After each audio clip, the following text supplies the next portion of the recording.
You're perfect. There it is. And Mr. Duke of Sussex on the And end. one lady, there's one lady, it's me. And your friend on the end. She's the best.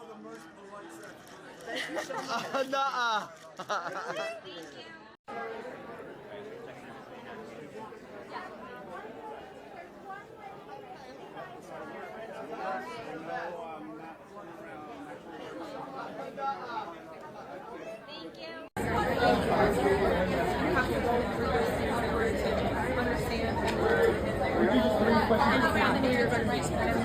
Those are like key parts of your life, more than winning. Morning friends, happy Friday, how the heck you doing? I'm still gutted about the England-Argentina match on Wednesday. I'll get over it because you know what? We still have one great British export. See what I did there? It's Harry, of course. He's on the red carpet for the TIME100 event.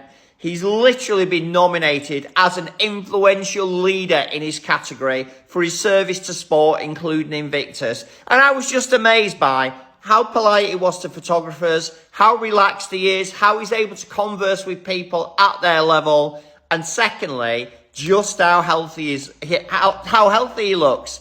Tanned, relaxed, chilled, moisturised, happy, confident, whatever you want to call it. He looked good. And the Royalists will be going mad. You'll probably notice this account's blown up in the last 7 days or so.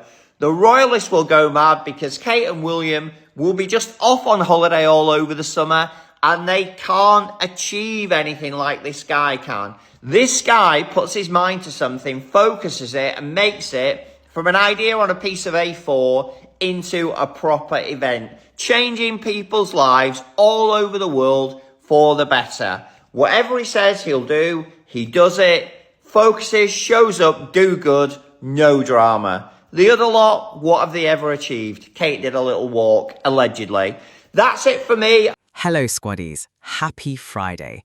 Can we talk about something for a second? For years, we've been hearing the exact same line. Harry only matters because he's a prince. Take away the palace and nobody will care. We've heard it so many times you'd think it came with background music. But then, boom, Time magazine drops its list, and there he is. Now here's the funny part. Time didn't ring up Buckingham Palace asking, "Excuse us, can we borrow one prince for our event?" Nope, they looked at what Harry has actually been doing. That's a completely different conversation. Because let's be real, nobody gets recognized by one of the biggest magazines in the world just because they used to wave from a balcony. You need receipts. And Harry has plenty of them. Look at Invictus. That started as one idea, one mission, one man saying wounded veterans deserve more than a pat on the back and a thank you for your service. Fast forward all these years and you've got competitors from around the world inspiring millions of people. Families reunited, veterans smiling again, people finding confidence they thought they'd lost forever. That's bigger than headlines. That's bigger than royal gossip. That's real life. And here's what makes me laugh. Some people still act like Harry wakes up every morning wondering what the palace thinks about him. Really? The man is out here building something that's touching lives across different countries. I promise you, he's probably a little busier than checking who's leaking stories to the tabloids. That's why this recognition hits differently. It wasn't handed to him because of who his father is. It wasn't because of a fancy title. It wasn't because he wore a nice suit on a red carpet. It came because people can actually point to something and say, yeah, that made a difference. You know what regular people respect? Results. If your local football coach changes kids' lives for 10 years, people remember him. If a teacher keeps helping struggling students year after year, people remember her. If somebody keeps showing up and doing good work without quitting, eventually the respect catches up. That's exactly what's happening here. And let's not forget how some critics used to laugh at Invictus in the early days. They acted like it wouldn't last, like it was another flashy idea that would disappear after a couple of photo opportunities. Well, that prediction aged like milk sitting in the Nairobi sun. Instead of disappearing, Invictus kept growing. More countries, more athletes, more families, more lives changed. That's why Harry looked so relaxed walking into that gala. He wasn't trying to convince anybody he belongs. He already knows he does. There's a big difference between borrowing someone else's reputation and building your own. Borrowed respect disappears when the spotlight moves. Earned respect sticks around because people remember what you actually did. That's the lane Harry is in now. And honestly, that's got to be frustrating for the people who've spent years insisting he's irrelevant. Imagine calling somebody finished, Then every few months they pop up collecting another international honour. At some point, you've got to put the script down and admit the scoreboard isn't saying what you hoped it would. Harry's story today isn't about leaving the royal family anymore. It's about proving that purpose travels with you. You can leave a palace. You can't leave behind genuine impact. And that's exactly why people are still paying attention. Here's something I think a lot of people miss because everybody gets distracted by the drama. Success isn't loud every single day. Sometimes success is simply refusing to disappear. And that's Prince Harry in a nutshell. Think about it. Every few months, somebody somewhere confidently announces, "That's it, Harry's finished." Really? Because I've been hearing that prediction for years now, and somehow this man keeps popping up at another charity, another veterans event, another children's hospital, another international stage. At this point, the Harry is over prediction has become a yearly tradition. It shows up more often than your phone asking for a software update. The difference is, the software update eventually stops. That prediction never does, and Harry keeps proving it wrong. Look at the pattern. He's not chasing every camera. He's not trying to trend every weekend. He's putting in the work where it actually matters. Veterans, military families, mental health, Invictus, young people, community projects. Then one day, without making a huge fuss, another major organization recognizes what he's been doing. That's how life usually works. People love overnight success stories, but most success is painfully boring. It's waking up, showing up, doing the work, going home, then doing it all over again. That's something regular people understand better than anyone. The nurse working 12-hour shifts, the mechanic opening the garage before sunrise, the teacher staying late to help struggling students. Nobody claps for them every day, but years later people remember who was there. Consistency beats noise almost every single time. And that's exactly why Harry keeps landing in rooms that some people swore he'd never enter again. Because impact has a funny way of introducing itself. You don't have to scream about it. Other people notice. Here's another thing that cracks me up. Some critics spent more time talking about Harry than Harry spends talking about himself. He's busy meeting veterans, they're busy predicting his downfall. One side is building something, the other side is refreshing Google hoping for bad news. You tell me which sounds like a better use of time. And let's be honest, squaddies, life has a way of exposing fake momentum. If you're only relevant because of hype, eventually people move on. But if your work actually helps people, opportunities keep finding you. That's what we're seeing. Harry didn't wake up one morning and magically collect international recognition. Those moments are built over years. Years of shaking hands, listening to veterans, encouraging families, standing beside people during some of the hardest moments of their lives. That's not glamorous, that's commitment. And commitment isn't always exciting. Sometimes it's just showing up when nobody is handing out trophies. Then years later, the trophies arrive anyway. That's the lesson regular people can actually relate to. You don't have to win the internet every day. You don't need everybody cheering your name. Just keep putting one foot in front of the other. Keep doing work that matters. Eventually, your results become impossible to ignore. And if Harry's journey has shown us anything, it's this. People can write your ending 100 times. None of it matters if you keep writing the next chapter yourself. Now, squaddies, let me ask you something. When was the last time you watched the Invictus Games and the first thing that crossed your mind was, I wonder who won the gold medal? Exactly. Most people can't even tell you who finished first, but they can tell you about the veteran who walked again. They can tell you about the competitor who battled PTSD and finally smiled like a weight had been lifted off their shoulders.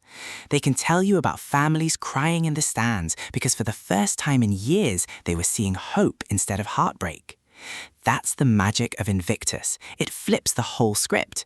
Most sporting events are all about beating the other person. Faster, stronger, more medals, more records. Invictus says, forget all that for a second. The biggest victory is showing up after life knocked you flat. That's a different kind of champion. And honestly, that's why people all over the world connect with it. Because regular people know what it feels like to get hit by life. Maybe you lost your job. Maybe your health took a turn. Maybe your family went through something painful. Maybe you felt like giving up. Then you slowly found your feet again. That's an Invictus story. You don't need to wear a military uniform to understand what it means to fight your way back. That's why this event reaches far beyond the veteran community.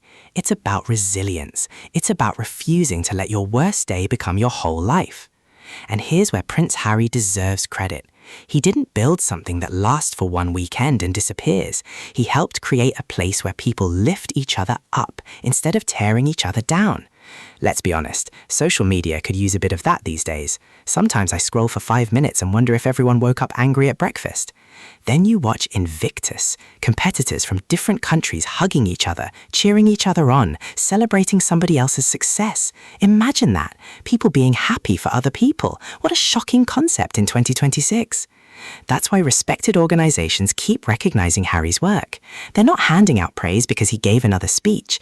They're looking at the ripple effect. One veteran inspires another, one family finds hope, one recovery story encourages somebody sitting at home who thought nobody understood what they were going through.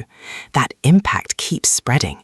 You can't measure that with a stopwatch. You can't fit it inside a medal count. You definitely can't reduce it to a tabloid headline. And here's the thing, squaddies. Awards are nice. Photos on a red carpet are nice. People clap. Flashbulbs pop. Everyone goes home. Life moves on. But imagine being one of those veterans whose life changed because someone believed this event was worth creating. That stays with you. Years later, you'll probably forget who presented an award at some fancy gala. You'll never forget the moment you found your confidence again. That's why Invictus continues earning respect wherever it goes. It's bigger than a competition. It's bigger than one person. It's a reminder that even after life lands its hardest punch, you can still get back on your feet. And if we're talking about Prince Harry's greatest achievement, I'd argue it isn't standing on a stage collecting recognition. It's knowing that somewhere in the world there are thousands of people living better lives because he refused to give up on an idea that so many people underestimated. Now, squaddies, did you notice something about Harry in New York? Forget the suit for a second. Forget the cameras. Forget the red carpet. Look at his face. The man looked comfortable. Not fake smiling, not forcing it, not trying too hard. Just relaxed. You know that look people get when they've stopped worrying about proving themselves to everybody? That's what I saw. And honestly, that's worth talking about. Because confidence isn't something you buy. It isn't something somebody hands you. Real confidence usually shows up after you've survived a few storms. Harry has had more than his fair share. Think about where he was a few years ago. People kept saying he'd never make it outside the royal family. He needs the palace. He'll come crawling back. He can't build anything on his own. Squaddies, how's that prediction working out? Instead of sitting around trying to prove people wrong, Harry got busy. He built partnerships, he kept pushing Invictus, he backed veterans, he showed up for military families, he visited children's hospitals, he kept putting one brick on top of another. That's how you build a house, not by arguing with the neighbors, by getting to work. And here's something regular people understand. There's a different feeling when you've earned your place. Maybe you started a small business, maybe you worked your way up at your job, maybe you finally bought your first car after years of saving. Nobody gave it to you. You earned it. You walk differently. You smile differently. You don't need to impress anybody because you already know what it took to get there.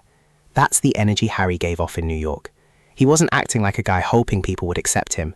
He looked like someone who knew exactly why he was invited, because his work got him there, not his title, not his surname, not a royal balcony appearance. His work. That's a huge difference. And can we be honest for a second? There's something funny about watching people spend years saying someone is finished, while that same person keeps getting invited to rooms they claimed he'd never enter. At this point, those predictions need their own retirement party. They've worked overtime and still haven't been right. But here's the lesson I think matters most. Life gets a whole lot lighter when you stop trying to make everybody happy. That's impossible anyway. Some people won't clap for you even if you perform miracles. So why waste your energy chasing their approval? Harry seems to have figured that out. He's focused on the people who actually benefit from his work. Veterans, families, communities, charities. That's where his attention goes. And funny enough, once you stop chasing validation, recognition has a habit of finding you. That's exactly what we're seeing now. The TIME100 Sports Gala wasn't the beginning of Harry's journey. It was more like the world saying, yeah, we've been paying attention. Because success isn't always about making the loudest entrance. Sometimes it's quietly putting in the work while everybody else is busy talking. Then one day you look around and realize you've built a life that doesn't depend on somebody else's approval. To me, that's what confidence really looks like. Not trying to be the biggest person in the room, just being completely comfortable knowing you've earned your seat at the table. Thank you all for watching. I hope you enjoyed. Catch you all in the next video. Goodbye.